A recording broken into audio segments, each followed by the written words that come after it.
बनते हैं। So friends, आइए वीडियो को स्टार्ट करते हैं। जितने भी जो है नदियों से रिलेटेड क्वेश्चन है वो आपको इस वीडियो में कवर हो जाएंगे। ये वीडियो आपको हेल्प करेगी। हरियाणा में कोई भी आपका एग्ज़ाम है, जैसे सीईटी है, हरियाणा पुलिस है, आप लोगों का एचटेट है, तो इन सभी एग्ज़ाम से इस टॉपिक से 1 से 2 नंबर के क्वेश्चन डेफिनेटली बनने वाले। तो वीडियो को स्किप नहीं करना है, वीडियो में लास्ट तक जरूर बने रहना। आइए वीडियो को स्टार्ट करते हैं। तो फ्रेंड्स, हरियाणा की जो उत्तर पूर्वी की जो नदियां हैं, जैसे आपकी यमुना नदी है, तो सबसे मोस्ट इम्पोर्टेंट, अगर आप यमुना नदी से ही मोस्ट इम्पोर्टेंट क्वेश्चन बनता है, तो यमुना नदी को स्किप करना बिल्कुल नहीं। तो इस यमुना नदी के बारे में कौन से इम्पोर्टेंट क्वेश्चन बनते हैं, उनको हम जो है वो सबसे पहले डिस्कस कर लेते हैं। तो यमुना नदी आपकी एक कौन सी उत्तर पूर्व की जो नदी है, और मोस्ट इम्पोर्टेंट, यमुना जो नदी है वो गंगा की सहायक नदी है। कौन सी है? गंगा की सहायक नदी है। और हरियाणा की प्रमुख जो नदियां हैं उनके अंदर यमुना नदी का नाम आता है। नेक्स्ट है यह नदी जो पूर्व में हरियाणा को और उत्तर प्रदेश से अलग करती है। तो आपको इम्पोर्टेंट है, याद रखना है कि पूर्व में हरियाणा को जो है वो किससे अलग करती है, तो यूपी जो राज्य है आपका उससे अलग करती है। यह उत्तराखंड का जो गढ़वाल जो है हिमालय में स्थित जो बंद्रपूछ है, और पश्चिम के ढाल से क्या हो जाती है, निकल जाती है। तो पूर्व में इसके कौन सा है, यूपी से अलग करती है, और उत्तराखंड में हिमालय में स्थित जो बंद्रपूछ है उसके पश्चिम ढाल से ये जो है वो निकल जाती है। इसकी अगर लंबाई पूछी जाए तो 320 किलोमीटर है, याद रखना है। और समुद्र तल से यमुनोत्री की जो गंगोत्री की ऊंचाई पूछी जाए तो 6330 मीटर जो है वो इसकी ऊंचाई है। इंपॉर्टेंट है, इसकी लंबाई जो है वो याद रखनी है। नेक्स्ट है सबसे इम्पोर्टेंट, ये जो है बारामासी नदी है। बारामासी का मतलब ये जो है वो सदाबहार जो बहती है, यानी कि 12 महीने जो है वो बहने वाली नदी कौन सी है, आपकी यमुना नदी है। यमुना नदी जो है वो ताजेवाला जो है उत्तर में कलेश्वर है, कौन सा है, इसे एग्जाम में क्वेश्चन बना हुआ है कि उत्तर में कलेश्वर में तथा हरियाणा में क्या करती है, प्रवेश करती है। तो ताजेवाला जो है वो वहाँ से जो है वो हरियाणा के अंदर प्रवेश करती है यमुना नदी। और उसके बाद जो है करनाल, पानीपत, सोनीपत, फरीदाबाद और पलवल, हसनपुर से होते हुए वो कौन से स्टेट में आ जाती है, उत्तर प्रदेश में जो है वो उत्तर प्रदेश में प्रवेश कर जाती है। वर्तमान में जो हरियाणा में जो ये यमुना नदी के किनारे जो है वो बसा हुआ है हरियाणा, और पहले सरस्वती नदी जो है ये इसके किनारे पर था। तो इम्पोर्टेंट है, पहले जो अगर पूछा जाए कि ये कौन सी नदी के किनारे पे था, तो ये था आपका यमुना नदी के सरस्वती नदी के किनारे पर। अब अगर पूछा जाए कौन सी नदी के किनारे पर है, तो आपका यमुना नदी किनारे पर बसा हुआ है। बांध अगर पूछ लिया जाए, बांध व कुंड, हथनी कुंड जो बैराज, हथनी कुंड जो बांध है ये कहाँ पर है, ताजेवाला पर जो है वो। अनंगपुर बांध अगर पूछा जाए, यह हथनी कुंड जो है वो ताजेवाला पर है। और अनंगपुल बांध जो है वो कहाँ पर है, तो अंगपुर जो बांध है वो यमुना नदी के ऊपर बनता है, और फरीदाबाद के अंदर जो है ये बनता है। एक है किसाऊ बांध और रेणुका जो बांध है, और लखवार बांध और चेक डैम जो है ये सोम नदी पर बनते हैं।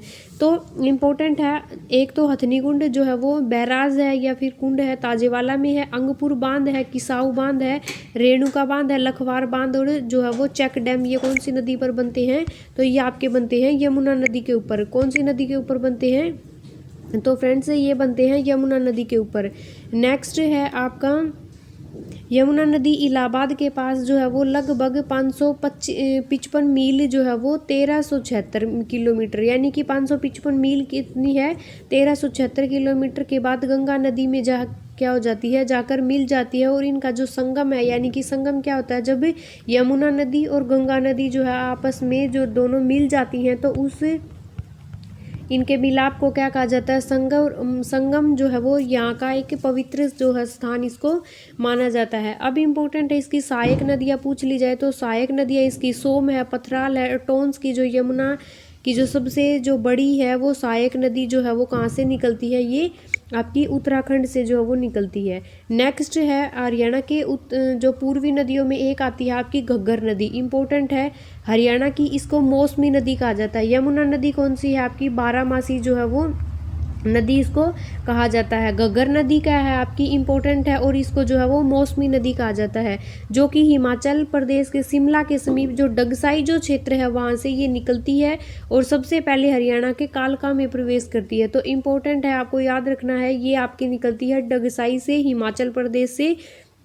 और आपकी सबसे पहले हरियाणा में कालका में प्रवेश करती है। और उसके बाद ये कालका से होते हुए पंचकूला है आपका, अम्बाड़ा, कैथल, फतेहाबाद, सिरसा से होती राजस्थान का जो हनुमानगढ़ जो क्षेत्र है वहाँ पर क्या हो जाती है, राजस्थान में जाकर ये लुप्त हो जाती है। पाकिस्तान में इसे हकरा नदी के नाम से भी जाना जाता है। और घग्गर नदी हरियाणा के पश्चिम उत्तर में बहती है, या सॉरी उत्तर पश्चिम में जो है वो घग्गर नदी बहती है। तो इम्पोर्टेंट है ये, जो राजस्थान साइड जाकर जो है ये हनुमानगढ़ में जाकर विलुप्त हो जाती है। इसकी सहायक नदियाँ पूछी जाए तो कौशल्या नदी है, मारकंडा और सरस्वती नदी जो है, पहले हरियाणा सरस्वती नदी के किनारे बसा हुआ था, अब यमुना नदी के किनारे बसा। तो तंगरी जो है और आपकी जो है वो चैटांग, ये जो नदियां हैं ये आपकी इसकी कौन सी हैं, ये आपकी घग्गर नदी की जो है वो सहायक नदियां हैं। इंपॉर्टेंट है, यहाँ से क्वेश्चन बन सकता है, तो आपको अच्छे से जो है वो नोट कर लेना है। नेक्स्ट है मारकंडा नदी। मारकंडा नदी भी आपकी जो है वो उत्तर जो पूर्वी जो नदियां हैं उनके हरियाणा के उनके अंदर आती है। और एक आती है आपकी टांगरी नदी। तो जो मारकंडा जो नदी है ये आपकी हिमाचल प्रदेश का जो नाहन के पास जो शिवालिक की पहाड़ियाँ हैं, आपको पता है हिमाचल प्रदेश के पास जो है वो हरियाणा में शिवालिक की पहाड़ियाँ हैं। तो हिमाचल प्रदेश का नाहन जो क्षेत्र है वहाँ पर शिवालिक की जो पहाड़ियाँ, मारकंडा नदी वहाँ से बहती। और हरियाणा का जो कहाँ से, अम्बाला जिले में जो है ये क्या हो जाती है, अम्बाला जिले से प्रवेश करती है। इसके बाद वो कुरुक्षेत्र की जो कुरुक्षेत्र में एक इम्पोर्टेंट झील है जिसे सनीशा झील कहा जाता है, वहाँ से प्रवेश करती है। और उसके बाद कैथल के समीप घग्गर नदी में क्या हो जाती है, ये मिल जाती है। अब इम्पोर्टेंट क्वेश्चन एक बनता है, मारकंडा जो है वो नदी कौन सी नदी में जो है वो मिलती है। तो मारकंडा नदी घग्गर नदी के अंदर जो है मिलती है। और इसका प्राचीन नाम कई बार पूछा गया एग्जाम में, अरुणा जो है वो किसका प्राचीन नाम है, तो अरुणा जो है वो मारकंडा नदी का पुराना नाम है। और ये घग्गर नदी की जो है वो सहायक नदी मानी गई है। इसकी सहायक नदियां रण है, बेगना है और नकटी जो है ये इसकी सहायक नदियां हैं। इंपॉर्टेंट है फ्रेंड्स, आपको याद रखनी है। नेक्स्ट है टांगरी नदी, ये छोटी सी है और ये आपको जो है ये इसके बारे में छोटी छोटी बातें इंपॉर्टेंट है, याद रखनी है। ये पंचकूला की जो मोरनी की जो पहाड़ियाँ होती हैं वहाँ से जो है ये नदी निकलती है आपकी टांगरी नदी। और ये अम्बाला के मुलाना के निकट मारकंडा नदी में मिल जाती है। अब एग्जाम में पूछा गया था कि जो टांगरी नदी है वो किसकी सहायक नदी है, तो मारकंडा की। और मारकंडा किसकी सहायक नदी है, तो ये जो है वो घग्गर नदी की। तो आपको कन्फ्यूज नहीं होना फ्रेंड्स, अच्छे से जो इसको याद रखना है।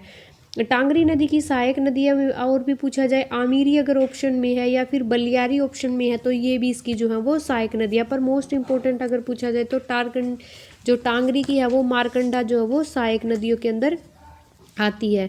नेक्स्ट हम पढ़ेंगे सरस्वती नदी। तो सरस्वती नदी जो पहले जो थी लेकिन अब जो है ये विलुप्त हो चुकी है वर्तमान समय में। लेकिन माना जाता है कि यह नदी हिमाचल प्रदेश का जो सिरमौर है, जहाँ से क्या होती है, बर्फीली पहाड़ियाँ जो है सिरमौर की, वहाँ से जो है ये सरस्वती नदी निकलती है। और सरस्वती नदी के जो अवशेष हैं वो यमुना के जो है वो मुगलावाली जो गांव है वहाँ से निकलते हैं। सरस्वती नदी के किनारे जो है महर्षि वेदव्यास ने महाभारत की रचना की थी। और यमुनानगर के मुस्तफाबाद जो गांव में है वो सरस्वती नदी के बहने के क्या मिले हैं, सबूत मिले हैं। इसी कारण मुस्तफाबाद का जो नाम है वो अब क्या कर दिया, तो मुस्तफाबाद का नाम जो है बदलकर सरस्वती नगर जो है वो कर दिया। आपको याद रखना। और सरस्वती नगर जो है वो यमुनानगर जो सरस्वती नदी के किनारे पर जो है इंपॉर्टेंट है फ्रेंड्स, आपको याद रखना है। सारे इंपॉर्टेंट क्वेश्चन आपके कवर होते जा रहे हैं। तो आपको जो है वो साथ साथ अगर किसी को स्टूडेंट को नोट्स बनाने हैं तो आप जो है वो नोट्स बना सकते हैं। अगर आपको नोट्स परचेज करनी है तो आप कमेंट सेक्शन में कमेंट करके जो है वो नोट्स के बारे में डिटेल है वो पूछ सकते हैं। नेक्स्ट है आपका जो नरकातारी जो तीर्थ है वो सरस्वती नदी के किनारे पर जो है आपका बसा हुआ है। ये नरकातारी जो तीर्थ है वो सरस्वती नदी के किनारे है। और हरियाणा सरकार ने सरस्वती नदी को संरक्षण देने के लिए हरियाणा सरस्वती विकास बोर्ड का जो है वो गठन किया गया है। इंपॉर्टेंट है, सरस्वती नदी जो का विकास बोर्ड का गठन है वो किसके लिए किया गया है, सरस्वती नदी के संरक्षण के लिए जो है वो किया गया है, जो वर्तमान टाइम में लुप्त हो चुकी है। इंपॉर्टेंट है, प्राचीन समय में जो है वो हरियाणा सरस्वती नदी के किनारे बसा हुआ था। चैटांग नदी का पुराना नाम जो है वो इंपॉर्टेंट है, दर्शवती जो नदी इसको कहा जाता है। मोरनी की जो पहाड़ियाँ हैं उनकी ऊंचाई कितनी है, तो यहाँ पर आपको 1514 मीटर जो है वो कर लेना है। और ये आपका एसटेट एग्जाम में पूछा हुआ क्वेश्चन है। अगर इसकी ऊंचाई जो है वो इसकी सबसे ऊंची चोटी है जो है करो है। और मोरनी की जो पहाड़ियाँ की अगर ऊंचाई पूछी जाए तो वो है 1214 मीटर। लेकिन इसकी सबसे ऊंची चोटी अगर पूछी जाए तो वो है 1514 जो करो है। अरावली क्षेत्र की ऊंची जो चोटी है वो कुलताजपुर है, और जहाँ पर क्या है नारनौल के महेंद्रगढ़ के अंदर जो है ये स्थित है। नेक्स्ट है 652 मीटर ऊंची है ऋग्वेद में सरस्वती नदी अरब सागर में जो है वो गिरती थी। इंपॉर्टेंट है ये, आप लोगों को जो है याद रखना है, इससे एग्जाम में कई बार क्वेश्चन बना हुआ है। एक है आपकी पूर्व में राक्षी नदी और साहिबी नदी, ये है, ये जो नदियां हैं हम आपकी नेक्स्ट वीडियो में करेंगे। सो फ्रेंड्स, आई होप आपको वीडियो पसंद आई हो, आप लोगों की हेल्पफुल थी हरियाणा जीके की डेली क्लासेस के लिए, या फिर एचटेट या सीईटी एग्ज़ाम की, या फिर हरियाणा में होने वाले एग्ज़ाम की किसी भी एग्ज़ाम अगर दे रहे हैं आप, उसकी फ्री ऑफ कॉस्ट बैच जैसी तैयारी करना चाहते हैं तो आप चैनल से जुड़ सकते हैं। चैनल को सब्सक्राइब करना बिल्कुल ना भूलें। सो बाय बाय एवरीवन।